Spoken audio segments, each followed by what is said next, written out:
양자역학 지식은 어떻게 지혜로 완성되는가? 양자역학과 불교가 만나 과학과 종교가 어떻게 삶의 지혜로 바뀌어야 하는지 논리적으로 분석한 책 불교와 양자역학 소개합니다. 물리학 역사상 최고의 이론인 양자역학과 불교 핵심인 공사상은 무하로 일치합니다. 초월적 신념의 세계를 다루는 종교, 논리적 사고로 실험을 거듭하여 세상의 현상을 증명하는 과학.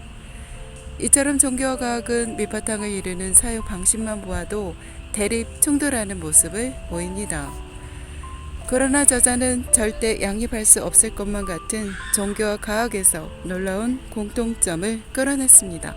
그것은 현대과학의 최첨단이라고 불리는 양자역학의 세계관과 불교 중관 사상의 공이 말하는 세계관의 일치점입니다.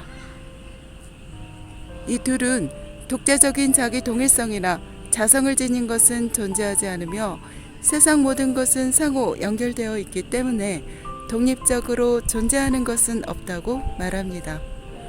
이 책에서는 이처럼 놀라운 공통점을 과학적 근거와 세밀한 불교 교리로 녹아내어 하나로 융합시킵니다. 이를 통해 과학과 종교의 지식이 지혜를 변화하고 그 지혜는 자비와 사랑으로 규결할 수밖에 없음을 보여줍니다. 양자역학은 정밀도, 수학적 정확성에서 의심의 여지 없이 물리학 역사상 최고의 이론입니다. 놀랍게도 불교의 공이론은 이러한 양자역학의 대체적인 윤곽뿐만 아니라 세세한 항목에서도 너무나 흡사하다라고 빅 맨스필드는 말합니다. 현대물리학의 정점 양자역학과 불교의 만남, 부합하지만 전혀 다른 진실의 접근법. 양자역학은 우리의 실생활에 엄청난 영향을 주었습니다. 반도체, 컴퓨터, 스마트폰 등과 같은 각종 첨단 장비들이 양자역학의 연구 결과를 토대로 개발되거나 발전을 이루었기 때문입니다. 고대 전문 분야이고 어려워 일반인들은 인식조차 못하고 있지만 이미 우리는 양자역학의 세계에서 산다고 해도 지나친 말이 아닙니다. 양자역학은 분자, 원자, 전자, 소립자 등과 같은 눈에 보이지 않는 메시 세계를 연구하는 과학 분야입니다. 물질을 쪼개고 쪼개어 더 이상 쪼갤 수 없는 상태까지 들여다보려고 합니다. 그리고 그 작은 입자들의 움직임을 예측하고 제어하는 데 힘을 쏟습니다.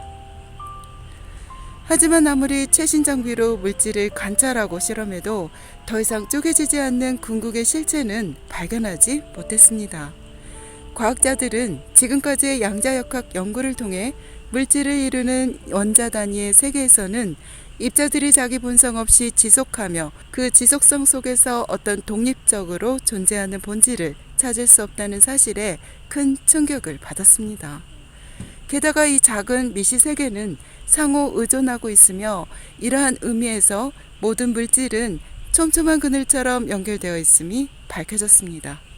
이 사실은 만져보고 보이는 수많은 것들과 나를 이루고 있는 육체도 이처럼 자기 본성이 없고 단지 지속성만 있으며 상호 의존하고 실체 없는 원자로 형성되어 있음을 말하고 있습니다.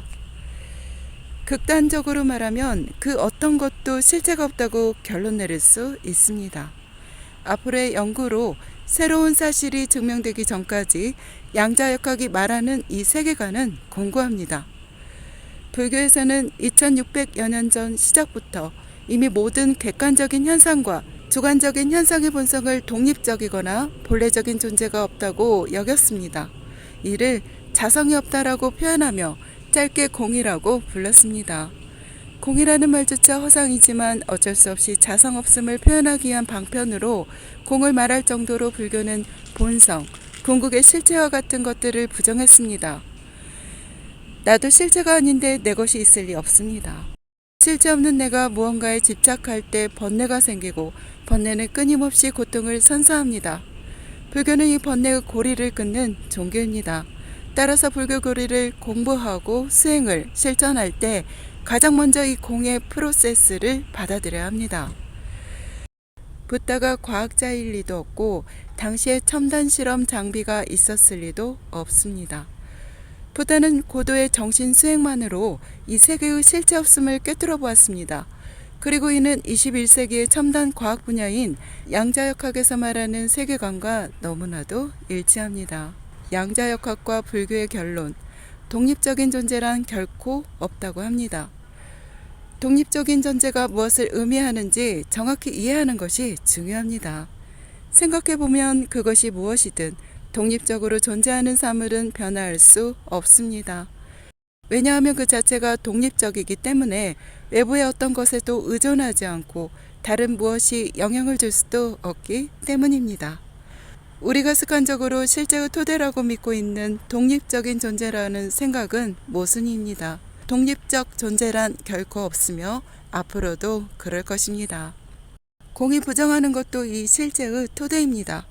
실제의 토대라고 잘못 여겨지는 독립적 존재를 분명히 식별할 수 있어야만 공을 제대로 이해할 수 있습니다.